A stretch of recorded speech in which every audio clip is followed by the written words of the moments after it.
بسم اللہ الرحمن الرحیم الحمد للہ رب العالمین والصلاة والسلام علی اشرف الانبیاء و سید المرسلین سیدنا و نبینا محمد بن عبداللہ وعلی آلہ و صحبہ اجمعین ومن تبعہم بإحسان الی یوم الدین وبعد۔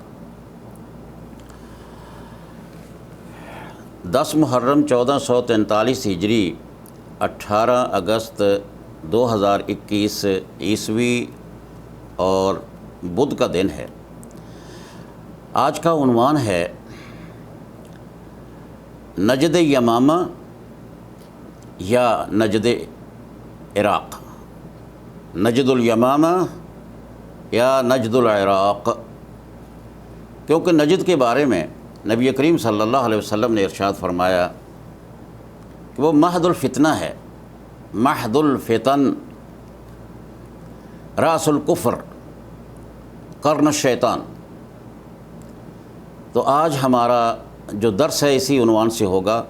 ہمارے ان دروس کا جو سلسلہ شروع ہوا ہے اس کا اصل مقصد سلفی دعوت حقہ کا پرچار اور اس کا دفاع، اور جن حضرات کو کوئی شبہات پیدا ہوئے ہیں اس سلسلے میں مجدد دعویٰ السلفیہ اور ماننے والوں کے بارے میں، ان کا ازالہ کرنا مقصد ہے۔ اور آج کا جو درس ہے اس کا تعلق علاقے سے ہے، ایک خطے سے ہے۔ کیا وہ علاقہ جس کے بارے میں نبی صلی اللہ علیہ وسلم کا ارشاد گرامی ہے کہ وہ وہاں سے شیطان کا قرن، سینگ کہہ لو، طاقت کہہ لو، پاور کہہ لو، اختیار کہہ لو، وہاں سے نکلے گا اور فتنوں کی وہ جڑ ہوگا، وہ منبع ہوگا۔ اس سے کیا مراد ہے؟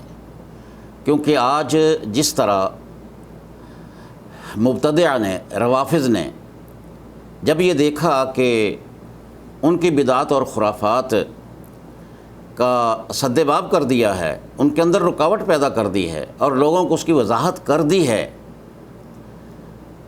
دعوت سلفیہ والوں نے، سلفی دعوت کے مجدد نے، اور ان کی کتابوں کی وجہ سے، ان کے ماننے والوں کی محنت شاقہ کی وجہ سے، تو انہوں نے جو اپنے ہتھیار استعمال کیے ہیں وہ ایک دو کا تو ذکر آپ حضرات کے سامنے پہلے کیا جا چکا ہے۔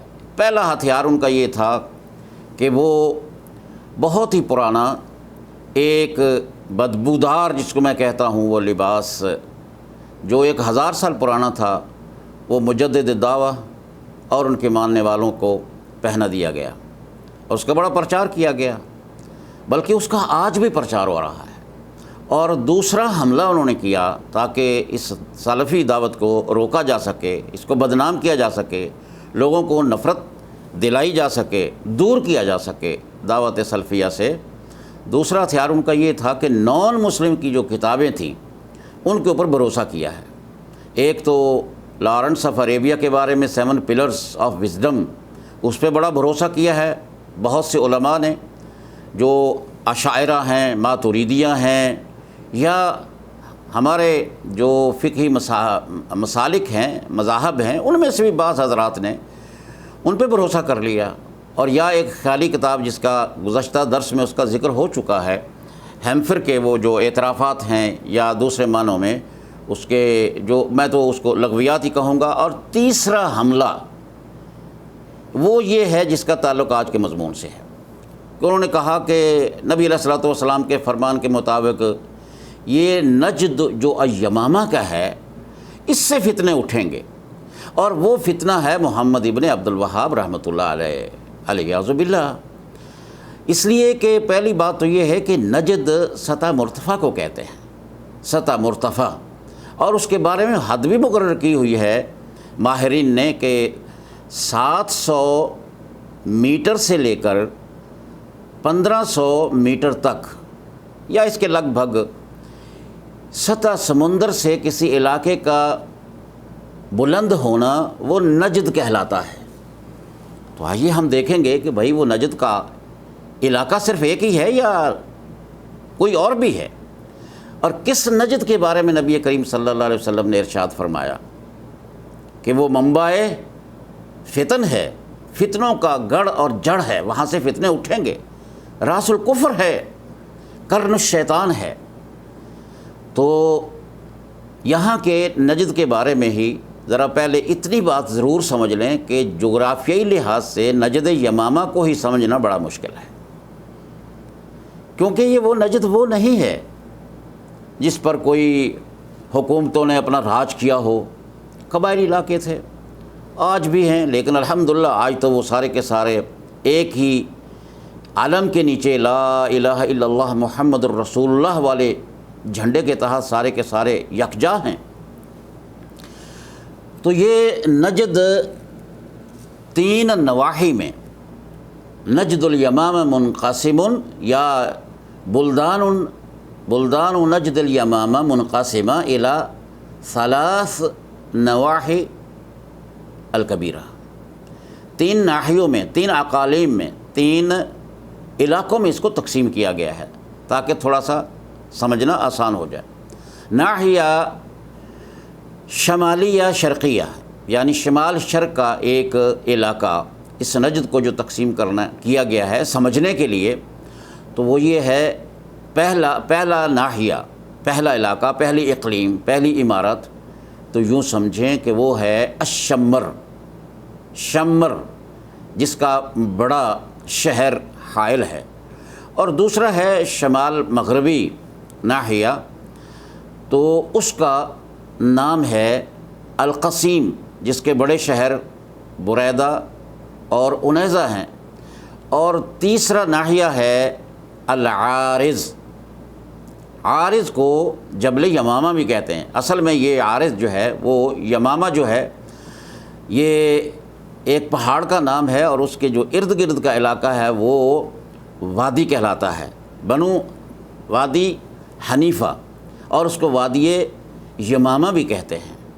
تو یہ تین نواحی پر مشتمل ہے، اور اس کے بارے میں ہم آگے جا کے سمجھیں گے کہ کیا وہی علاقہ ہے جس سے فتنے اٹھے ہیں اور جس سے اسلام کو نقصان پہنچا ہے؟ کیا یہ وہی دعوت سلفیہ ہے جو یہاں سے اٹھی ہے؟ کیا یہ اسی کا مصداق ہے، اس کے اوپر ہی وہ منطبق ہوتی ہیں تمام احادیث، یا اس کا کوئی اور حل؟ اگرچہ دشمنان دین نے جو آج کل امریکہ میں بیٹھے ہیں اور جو برطانیہ میں ہیں وہ آل سعود کی حکومت کے ذاتی دشمن بھی ہیں، اور یہاں کے رہنے والے وہ عرب ہیں، یہاں سے نکلے ہوئے ہیں، اور انہوں نے چینلز بنائے ہوئے ہیں اور وہ اپنے پروپیگنڈا کر رہے ہیں۔ بعض حدیثیں یہی پڑھتے ہیں اور اس کا ترجمہ دوسرے انداز سے کہتے ہیں۔ نبی صلی اللہ علیہ وسلم نے فرمایا، جیسے کہ ابن عمر رضی اللہ تعالی عنہ کی روایت ہے کہ انہوں نے نبی علیہ الصلوۃ والسلام کو یہ فرماتے ہوئے سنا، آپ مشرق کی طرف آپ کا منہ تھا، مسجد نبوی کا نقشہ ذہن میں رکھیے، اور منبر رسول کا نقشہ بھی آپ کے سامنے آنا چاہیے علیہ الصلوۃ والسلام۔ وہاں پر کھڑے ہو کر آپ نے ارشاد فرمایا، آپ کا چہرہ انور جو تھا وہ مشرق کی طرف تھا۔ آپ نے فرمایا، الا ان الفتنہ ہا ہونا، الا ان الفتنہ ہا ہونا، الا ان الفتنہ ہا ہونا من حیث یطلع قرن الشیطان، رواہ الشیخان، میں امام بخاری اور امام مسلم رحمہ اللہ نے ان کو بیان کیا ہے۔ اور مسلم، صحیح مسلم کی روایت یہ ہے کہ نبی صلی اللہ علیہ وسلم نے فرمایا، رأس الکفر من ہا ہونا من حیث یطلع قرن الشیطان۔ الفتنہ کیا ہوتا ہے؟ رب العالمین کا فرمایا، واتقوا فتنة لا تصیبن الذین ظلموا، لا تصیبن الذین ظلموا خاصہ، ڈرو اس فتنے سے جو صرف ظالموں کو نہیں اپنی لپیٹ میں لیتا۔ فتنہ کیا ہے؟ آراء میں اختلاف اور شبہ، یا شبہ ہوتا ہے اس کی بنیاد، اور یا شہوت ہوتی ہے۔ شہوت سے مراد نکاح نہیں ہے، مطلب یہ خیال جو ہوتا ہے اپنی رائے کو ترجیح دینا اور اپنی خواہشات نفس کا پورا کرنا، وہ کسی بھی رنگ میں ہو سکتا ہے۔ تو لہٰذا اس کا شبہ جو ہے وہ دور کرنے کے لیے آپ کو ان احادیث کی روشنی میں کچھ توجہ کرنی پڑے گی۔ تو جب جیسا کہ میں نے پہلے عرض کر دیا کہ لوگ ان اصطلاحات کو استعمال کر رہے ہیں، اور یہ جو اصطلاح ہے نجدی کی، یہ بہت آگے بڑھ گئی ہے۔ ابھی کل ہی رات کو یہ پروگرام چل رہا تھا کسی امریکن ٹی وی پہ، میں بڑا حیران ہوا کہ انہوں نے طالبان کی جو یہ 15 تاریخ کو 15 اگست کو جو وہ کابل میں داخل ہو گئے اور انہوں نے کہا کہ دیکھیے یہ وہابیت سعودی وہابیت کا پرچار کریں گے یا قانون نافذ کریں گے، الیاذ باللہ، اللہ کی پناہ، اللہ سمجھ عطا فرمائے۔ بھائی وہ ماتوریدیاں ہیں، وہ احناف ہیں، وہ صوفی ہیں، ان کا اس سے کیا تعلق ہے؟ کوئی تعلق نہیں، کوئی واسطہ نہیں ہے۔ وہ اپنے آپ کو اہل سنت، ماتوریدی تو اپنے آپ کو اہل سنت والجماعت کہتے ہیں، اور آپ کو تو وہ خارج کرتے ہیں اسلام سے، خاص طور پر دعویٰ سلفیہ والوں کو، محمد بن عبد الوہاب کو رحمۃ اللہ علیہ کو، ان کے تو علماء اگر آپ دیکھیں تو اس وقت پرچار کر رہے ہیں، تو لہٰذا دشمنی کی کوئی انتہا نہیں ہوتی، وہ آگے بڑھتے رہتے ہیں اور مختلف قسم کے الزامات لگاتے رہتے ہیں۔ تو اب آپ نے یہ بات سمجھ لی کہ جو نجد کا علاقہ ہے یہ 3 نواحی پر ہے، اور اسی کے اندر جو درعیہ ہے اور جو عیینہ ہے، یہ دونوں علاقے ابھی یہ ہیں جن کو آج ریاض کہتے ہیں آپ۔ تو گویا کیا ریاض سے قرن الشیطان نکلے گا؟ نکل چکا ہے۔ کیا ریاض کے علاقے سے ہی راس الکفر کا ظہور ہوگا؟ کیا راس الکفر ہی وہ منبع ہے اور مہد الفتن ہے جس کے بارے میں نبی صلی اللہ علیہ وسلم نے ارشاد فرمایا؟ تو آئیے احادیث کی روشنی میں ذرا آگے بڑھتے ہیں تاکہ آپ کی دلی تسلی ہو جائے۔ نبی صلی اللہ علیہ وسلم نے جس وقت یہ ارشاد فرمایا تھا کہ الفتنہ تو ہا ہونا، الفتنہ تو ہا ہونا، تو اس لیے اور یہاں سے یہ بھی فرما دیا کہ وہاں سے شیطان کا سینگ نکلے گا۔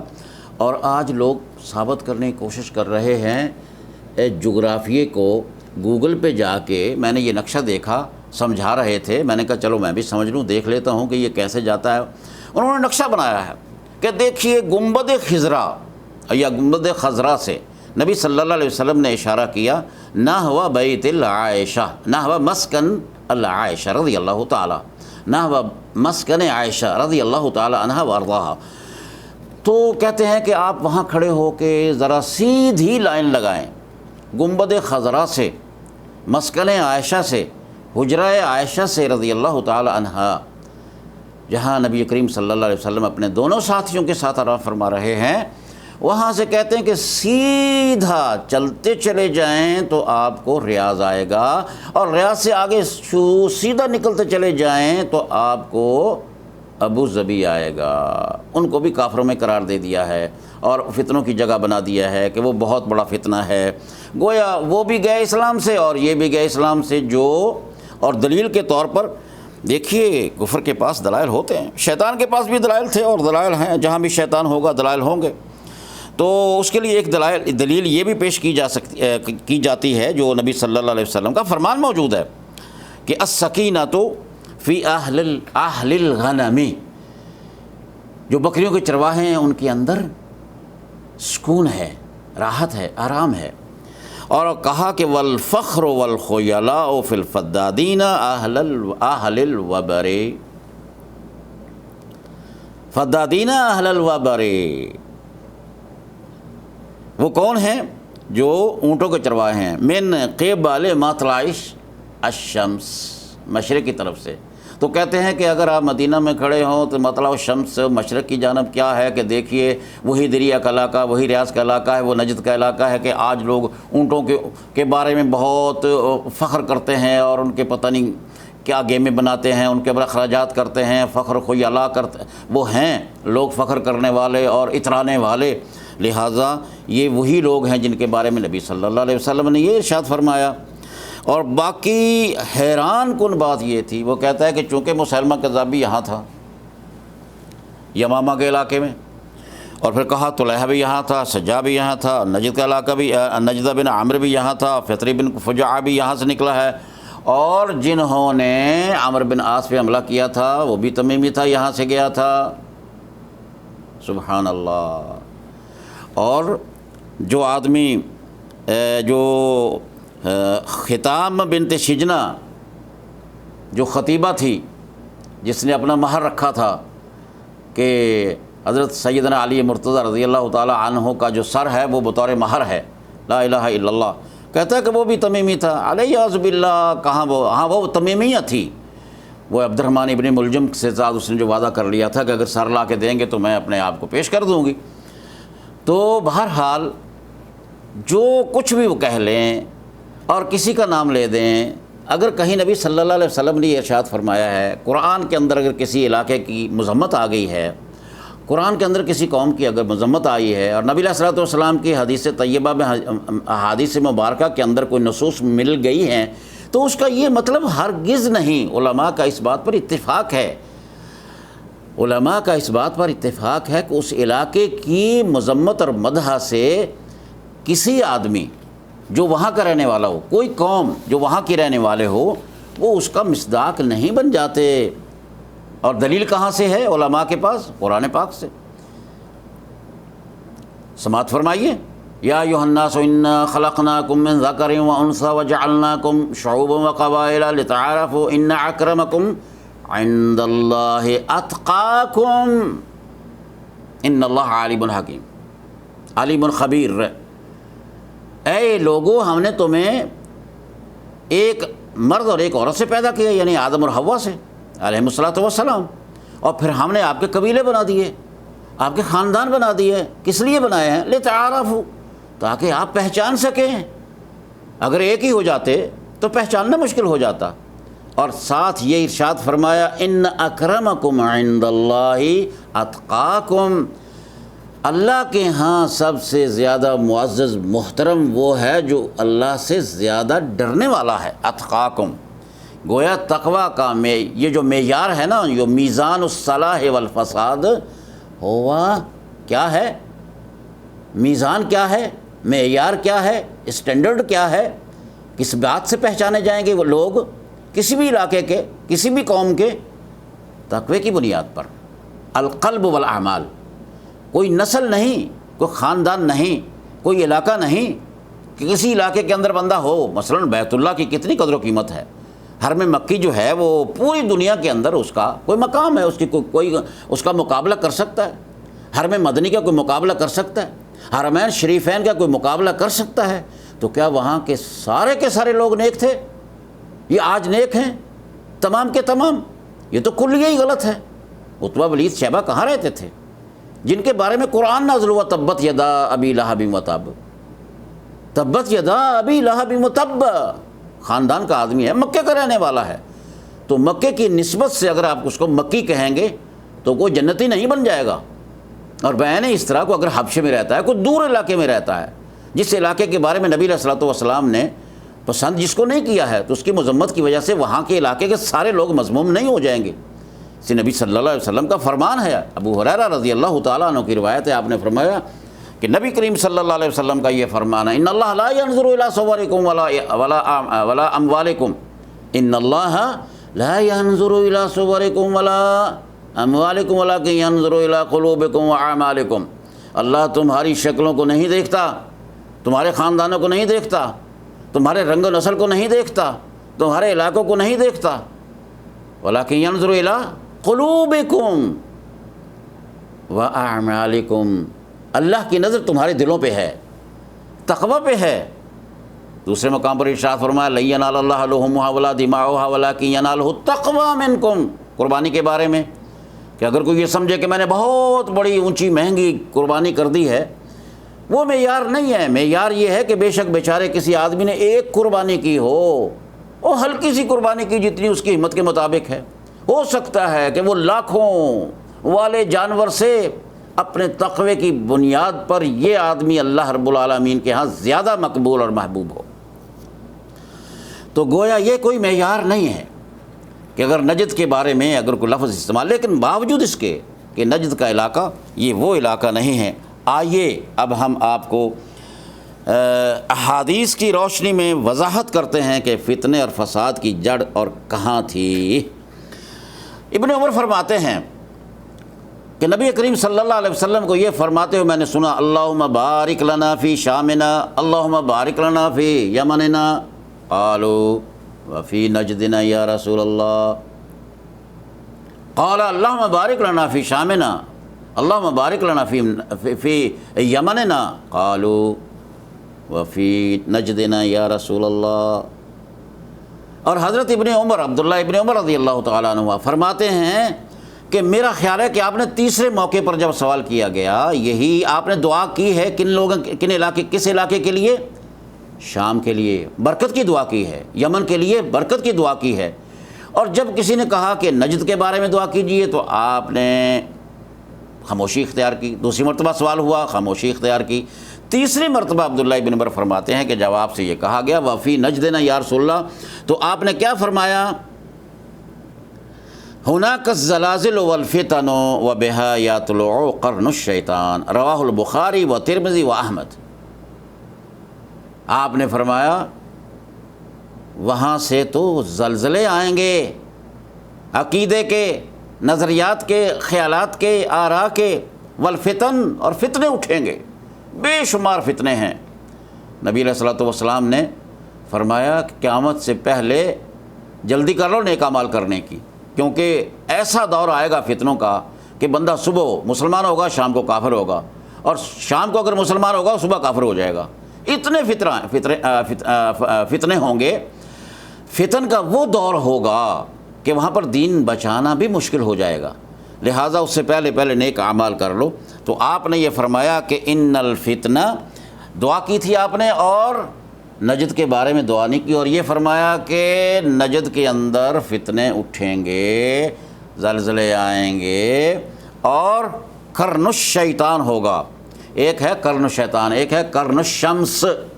جب سورج نکلتا ہے نا تو شیطان کے بارے میں جو سینگ کا بھی لفظ ہے، یہ تو قرن سے مراد جہاں سے آپ احرام باندھتے ہیں وہ اس کو قرن المنازل کہتے ہیں، قرن المنازل۔ کئی اس کے معانی ہیں، اس کا معنی پاور بھی ہے، طاقت بھی ہے، حکومت بھی ہے، سینگ بھی ہے، جس کو بوک کہتے ہیں عربی میں، جس میں آواز دی جاتی ہے۔ آج کل تو اسپیکر آ گئے ہیں، لاؤڈ اسپیکر کی وجہ سے، پہلے تو بوک ہوتے تھے، با واو قاف۔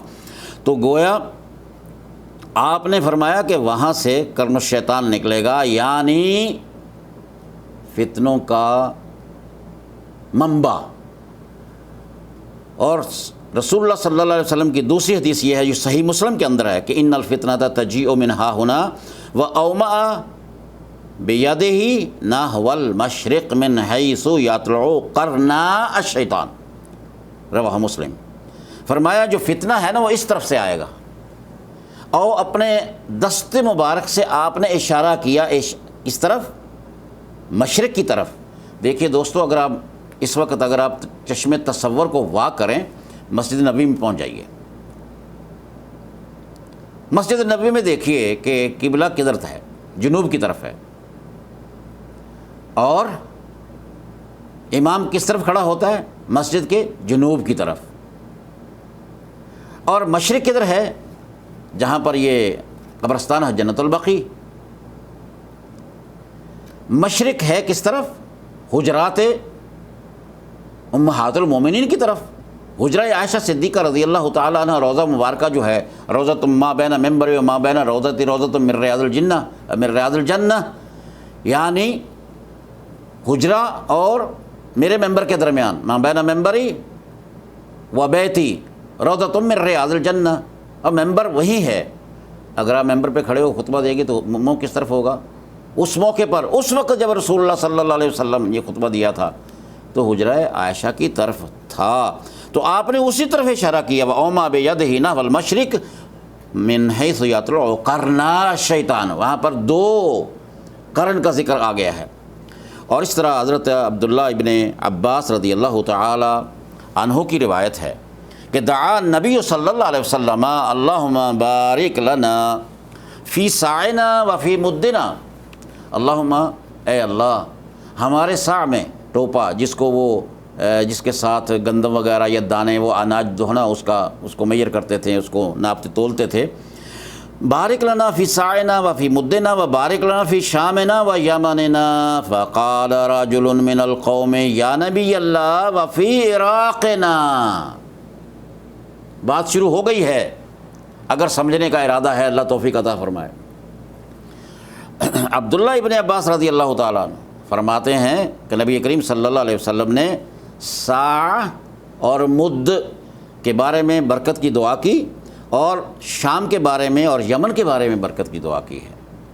دیکھیے برکت شام کے بارے میں اور یمن کے بارے میں کیوں فرما رہے ہیں آپ نے فرمایا کہ محشر وہاں ہوگا شام کی طرف، اور یمن جو ہے وہاں سے آگ نکلے گی، وہ جو لے کے جائے گی۔ تو یمن اور اس کے بارے میں فرمایا نبی علیہ الصلوۃ والسلام نے، مجھے اس کے بارے میں فرمایا گیا ہے، بتایا گیا ہے، اس لیے آپ کو محبت تھی، آپ اس کی فضیلت بیان کر رہے تھے اور برکت کی دعا فرما رہے تھے۔ کسی اور علاقے کا ذکر آیا، نجد کا ذکر آیا، تو آپ نے فرمایا وہاں تو شیطان ہے، وہاں تو راس الکفر ہے، وہاں تو معاد الفتن ہے۔ تو یہاں پر لفظ حدیث کے اندر موجود ہے، یا نبی اللہ وفی عراقنا، دعا فرمائیے عراق کے بارے میں۔ آپ نے فرمایا قال صلی اللہ علیہ وسلم ان بہا قرن الشیطان، وہاں تو قرن الشیطان ہے، وتہیج الفتن، اور وہاں سے فتنے ابھریں گے، بے شمار فتنے ہوں گے۔ کہاں سے؟ عراق سے۔ وَإِنَّ الْجَفَافِ بِالْمَشْرِقِ، اور چونکہ عراق مشرق میں ہے، مشرق میں ہے، اس لیے وہاں سے فرمایا کہ وہاں جفا ہے، زیادتی ہے، ظلم ہے۔ اور علامہ البانی کا بعد میں بھی ذکر ہوگا، یہاں بھی میں عرض کر دیتا ہوں کہ فرمایا کہ جو احادیث میں عراق کا ذکر ہے بالمشرق فی الاحادیث، وہ اس سے مراد عراق ہے، نجد عراق مراد ہے، نجد یمامہ یعنی عراق والا نہیں، ادھر ریاض والا یہ نجد نہیں ہے۔ نجد سطح مرتفع کہتے ہیں، جیسے میں نے عرض کر دیا۔ اور ابن عمر رضی اللہ تعالی عنہ فرماتے ہیں، انہوں نے تو بالکل وضاحت ہی فرما دی ہے، ماننا نہ ماننا آپ کی مرضی ہے۔ یہ فرماتے ہیں ان سے کسی نے سوال کیا، سوال کیا کیا ہے آپ بھی حیران ہوں گے، کہ سوتے ہوئے کوئی یہ مچھر وغیرہ جو ہے نا وہ مر گیا ہے، اس کا خون لگ گیا ہے، کس کے اوپر؟ احرام کے اوپر، اور وہ مسئلہ پوچھتے ہیں اس کے بارے میں کیا حکم ہے؟ تو سب سے پہلے عبداللہ ابن عمر رضی اللہ تعالی عنہما، حضرت ابن عمر فرماتے ہیں من این انت، تو کہاں سے ہے؟ پتہ کیا، کہنے لگا میں عراق سے ہوں۔ کہا اللہ اکبر کبیرہ، یا اہل الفتن، یا اہل الفتنہ، یا اہل العراق، لفظ عراق استعمال کیا ہے کہ انہوں نے عبداللہ ابن عمر نے۔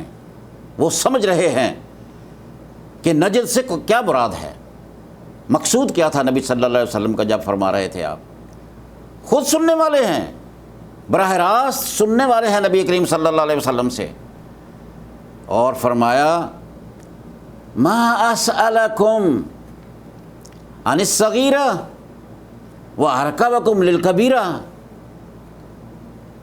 کیا عجیب سوال ہے، کتنی چھوٹی سی چیز کا سوال کر رہے ہیں اور بہت بڑے جرم کا ارتکاب کرنے والے ہو۔ اور ترمذی کے اندر الفاظ ہیں، فرمایا انظروا الی ھذا یسأل عن دم بعوضہ، دیکھو اس بندے کی طرف کہ یہ مچھر کے خون کے بارے میں سوال کر رہا ہے۔ وقد قتلوا ابن بنت رسول اللہ صلی اللہ علیہ وسلم، انہوں نے فاطمۃ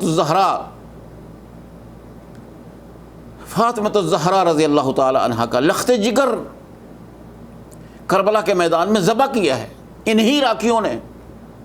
اور آج مجھ سے مسئلہ پوچھتے ہیں اس بات کا کہ مچھر کا خون اگر لگ جائے کہ اس کے احرام کا کیا حکم ہے، دھونا ہے نہیں دھونا ہے، بدلنا ہے نہیں بدلنا ہے۔ یا اہل العراق، یا اہل الفتنہ انظروا الی ھذا، فرمایا ساتھیوں کو دیکھیے اس کی طرف، یہ کون بندہ ہے، کوئی شک باقی نہیں رہ گیا۔ ما اسألکم عن الصغیرہ وارکبکم للکبیرہ انظروا الی ھذا یسأل عن دم بعوضہ وقد قتلوا ابن بنت رسول اللہ صلی اللہ علیہ وسلم۔ اور صحیح بخاری میں ہے یخرج اناس من المشرق، مشرق سے لوگ نکلیں گے، یقرؤون القرآن لا یجاوز حناجرہم، اور ایک حدیث میں ہے یقرؤون القرآن لا یجاوز تراقیہم، قرآن پڑھیں گے، یقرؤون القرآن بألسنتہم، زبان پہ ان پہ قرآن ہوگا، قرآن اترے گا نہیں۔ جی میں عرض کر رہا تھا کہ انظروا الی ھذا یسأل عن دم بعودہ وقد قتلوا ابن بنت رسول اللہ صلی اللہ علیہ وسلم. مجھے بولنا مشکل ہو رہا تھا. سید الشہداء سید الشجاع حضرت حمزہ ہیں نبی کریم صلی اللہ علیہ وسلم کے. اس وقت بھی آپ روئے تھے اور اس وقت بھی روئے. شہید کربلا. تو صحیح بخاری کی روایت ہے یخرجون اناس من المشرق یقرؤون القرآن لا یجاوز حناجرہم. اور یسیر ابن عمر پوچھتے ہیں سہل ابن حنیف سے اتشہد، کیا تو گواہی دیتا ہے اس بات کی کہ انک سمعت رسول اللہ صلی اللہ علیہ وسلم یقول عن الخوارج. فرمایا ہاں میں نے سنا ہے نبی صلی اللہ علیہ وسلم سے کہ لوگ نکلیں گے مشرق سے اور وہ قرآن پڑھیں گے، جو قرآن ان کے حلق سے نیچے نہیں اترے گا. وہ کون خوارج ہیں؟ ان کا کیا تعلق ہے؟ وہ خوارج کہاں سے نکلے تھے؟ کیا عراق، کیا ریاض سے گئے تھے؟ اس وقت کے نجد سے گئے تھے؟ وہ جن کا ذکر کیا جا رہا ہے قطام کا کہ وہ یہاں تھے. عبد الرحمن ابن ملجم یہاں ریاض سے نکلا تھا، جنہوں نے حضرت سیدنا علی مرتضیٰ رضی اللہ تعالی عنہ سے لڑائی کی ہے. کیا وہ نجد یمامہ سے چلے گئے تھے، یہاں سے نکل کے گئے تھے؟ اس سلسلے میں بڑی وضاحت کے ساتھ ابو نعیم نے فی الحلیہ میں اور طبرانی نے اور خطابی نے اور حافظ ابن حجر رحمۃ اللہ علیہ نے ان سے نقل بھی کیا ہے کہ یہ جتنے بھی کچھ ہیں بادیت العراق و نواحیہا یہ مراد ہیں، کوئی اور مراد نہیں ہے. جہاں تک عراق کا تعلق ہے کہ جب آپ دعا دے رہے تھے شام کے بارے میں، یمن کے بارے میں دعا کر رہے تھے برکت کی، اس وقت آپ نے عراق کا نام لیا. یہ ابو نعیم فی الحلیہ کے اندر انہوں نے جو بیان کیا اس کی جو روایت اس میں بھی ہے کہ وفی عراقنا یا رسول اللہ. اور الحیثمی نے مجمع الزوائد کے اندر یہی لفظ استعمال کیے ہیں، وفی عراقنا یا رسول اللہ. حافظ ابن عساکر نے تاریخ دمشق کے اندر بھی یہی الفاظ استعمال کیے ہیں کہ وہ پوچھتا ہے کہ وفی عراقنا یا رسول اللہ. اور طبرانی نے یہ لفظ استعمال کیے ہیں اوسط میں وفی مشرقنا یا رسول اللہ. تو گویا اہل سنت والجماعت کی تمام مستند کتابوں کے اندر یہی الفاظ ہیں مشرق کے، یطلع الشیطان قرن الشیطان من المشرق، فتنے کہاں سے اٹھیں گے؟ من المشرق. اور مشرق سے مراد کون سا علاقہ ہے؟ جو آدمی مدینہ میں ہوگا، اور مشرق اس کے کون سا مشرق ہوگا اس کا؟ عراق، بادیت العراق و دواحیہا. کیونکہ نبی صلی اللہ علیہ وسلم نے جب ارشاد فرمایا اس وقت آپ مدینہ میں تھے. من کان فی المدینہ فمشرقہ العراق یا بادیت العراق و دواحیہا و نواحیہا. جو آدمی مدینہ میں ہوگا تو مشرق اس کا عراق ہوگا. اور فتنے جتنے بھی اٹھے ہیں وہ سارے کے سارے عراق سے اٹھے ہیں. نبی صلی اللہ علیہ وسلم نے تو ان کے بارے میں ارشاد فرما دیا تھا نا، اور ان کے بارے میں لڑائی کرنے کے بارے میں ارشاد فرمایا. اور اسی کی تعمیل میں امتثالا لامر النبی صلی اللہ علیہ وسلم حضرت علی رضی اللہ تعالی عنہ نے خوارج کے ساتھ لڑائی کی ہے. اور کہاں ہوئی تھی جنگ جمل؟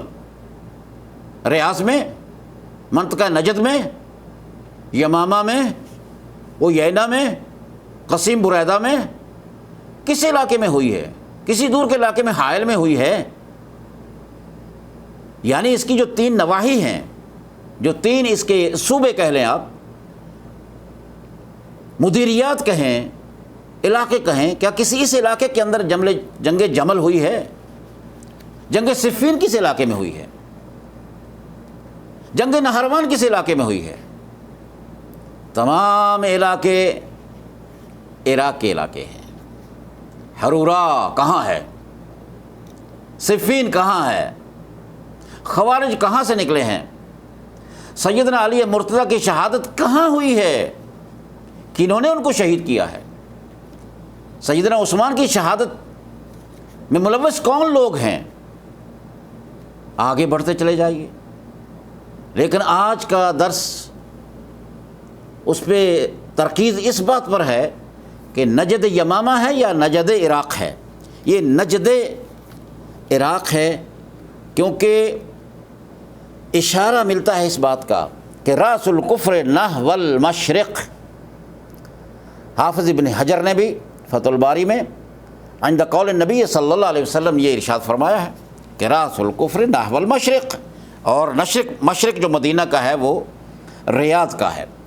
اور اس میں اشارہ ملتا ہے کہ ان شدت کفر المجوس، شدت الکفر المجوس، کہ کفر کی شدت کون ہے؟ وہ مجوسی ہیں، کیونکہ وہ فرس والے لوگ ہیں.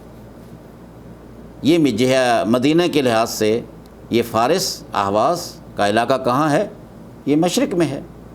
اور شیخ البانی نے اس بات کی وضاحت فرما دی ہے کیونکہ انہوں نے فضائل الشام و دمشق جو ابو الحسن الربیعی کی ہے اس کی تخریج کی ہے. اس میں فرماتے ہیں فَيُسْتَفَادُ مِن مَجْمُوعِ طُرُقِ الْحَدِيثِ فَيُسْتَفَادُ مِن مَجْمُوعِ طُرُقِ الْحَدِيثِ أَنَّ الْمُرَادَ مِن نَجْدٍ فِي رِوَايَةِ الْبُخَارِي لَيْسَ هُوَ الْإِقْلِيمُ الْمَعْرُوفُ الْيَوْمَ بِهَذَا الْإِسْمِ. دوبارہ سنیے کہ جو حدیث کی، جو صحیح بخاری کی جو حدیث ہے اس کے جمیع طرق اگر ان کو اکٹھا کیا جائے تو اس سے نتیجہ یہ نکلتا ہے کہ لیس هو ان المراد من نجد لیس هو الاقلیم المعروف اليوم بهذا الاسم. آج الاقلیم اليوم آج کون ہے؟ نجد کا علاقہ آج وہ ایک صوبہ ہے، ایک محافظہ ہے. کس کا؟ مملکت سعودی عرب کا. 13 محافظات میں سے ایک محافظہ ہے.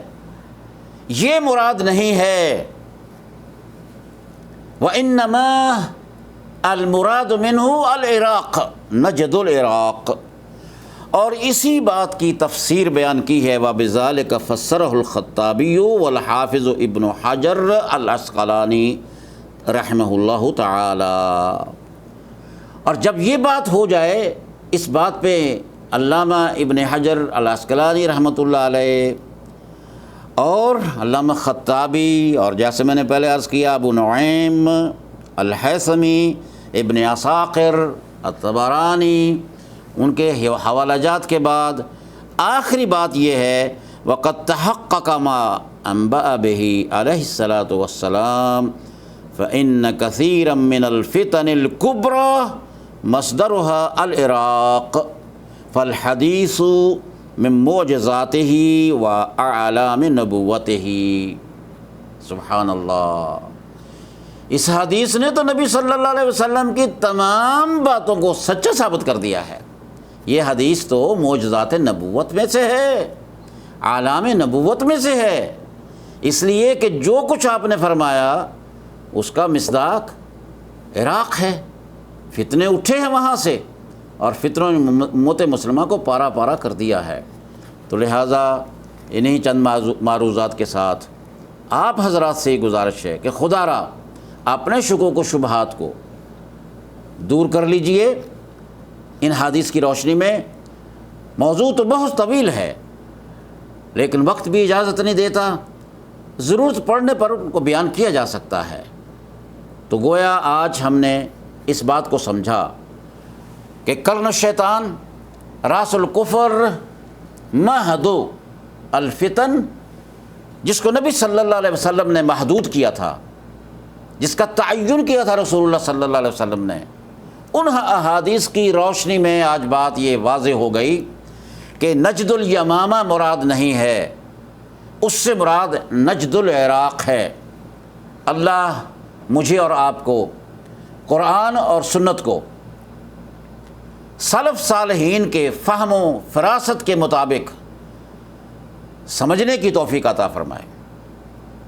عمل کرنے کی توفیق عطا فرمائے اور اس کا پرچار کرنے کی توفیق عطا فرمائے، اور جتنے بھی ہمارے دوستوں کو یہ شبہات پیدا ہو چکے ہیں اور ان کو مجدد الدعوہ محمد ابن عبد الوہاب رحمۃ اللہ علیہ اور تائید و نصرت کرنے والے آل سعود کے ساتھ جو نفرت کا کہ ذہن کے اندر نفرت پیدا ہو گئی ہے، ان کو دور کر لیجئے۔ زندگی کا کوئی پتہ نہیں ہے۔ من مات فقط قامت قیامت ہو، جس کی موت آ گئی اس کی تو قیامت آ گئی۔ اس لیے مرنے سے پہلے ہی توبہ کیجئے ان باتوں سے، کسی شک و شبہ کی بنا پر، روافظ کی بنیاد پر۔ یہ فتنہ بھی روافظ کا ہے، یاد رکھنا۔ جیسے الوہابیہ کا فتنہ، وہابی اور وہابیت کی اصطلاح فتنہ روافظ کا تھا، جیسے وہ فتنہ نان مسلمز کا تھا، جیسے وہ فتنہ صحیح ہے کہ جو نام نہاد مسلمان تھے ان کا تھا، جنہوں نے دریا کو تباہ کیا تھا، اور اس کے بعد وہی فتنہ جو دوسرا حملہ جو کیا گیا تھا، یہ اعترافات جو ہیمفر کے تھے، اور اسی طرح یہ تیسرا حملہ ہے ان کا نجد کے بارے میں، کہ ثابت کیا جائے کہ محمد بن عبد الوہاب رحمۃ اللہ علیہ یہ قرن و شیطان ہے۔ اور میں نے یہ الفاظ سنے ہیں آج ہی کے دن میں کہ ان کو قرن و شیطان کہا جاتا ہے، شیطان کا قرن، شیطان کا سینگ کہا گیا، الیاذ باللہ۔ وہ اس چیز سے بری ہیں۔ جتنے بھی الزامات ہیں انشاءاللہ ان کا جواب دیا جائے گا۔ اگلی دفعہ ہم شیخ محمد بن عبد الوہاب رحمۃ اللہ علیہ کے بارے میں، ان کی شخصیت کے بارے میں اور ان کی دعوت کے بارے میں جو الزامات لگائے ہیں، کوشش کریں گے ان کا دفاع کرنے کی، ان کی وضاحت کرنے کی۔ تو گویا محمد بن عبد الوہاب رحمۃ اللہ علیہ چونکہ نجد کے ہیں، نجدی ہے، نجدی کہلانے سے کوئی آدمی برا نہیں ہو جاتا، جیسے کہ میں نے قرآن پاک اور حدیث کے حوالے دے دیے ہیں۔ تو گویا دشمن کی یہ چال چلی جا رہی ہے، اب بھی ہے، مسلمانوں کو دور کرنے کے لیے سلفی عقیدہ سے اور سلفی دعوت سے۔ تو خدا سے دعا، اللہ رب العالمین سے دعا کرتا ہوں کہ اللہ تعالیٰ مسلمان بھائیوں دوستوں کو سمجھ عطا فرمائے اور اس نفرت کے بیج کو دل سے ختم کر دے۔ ھذا وصلی اللہ وسلم علی نبینا محمد وآخر دعوانا ان الحمد للہ رب العالمین۔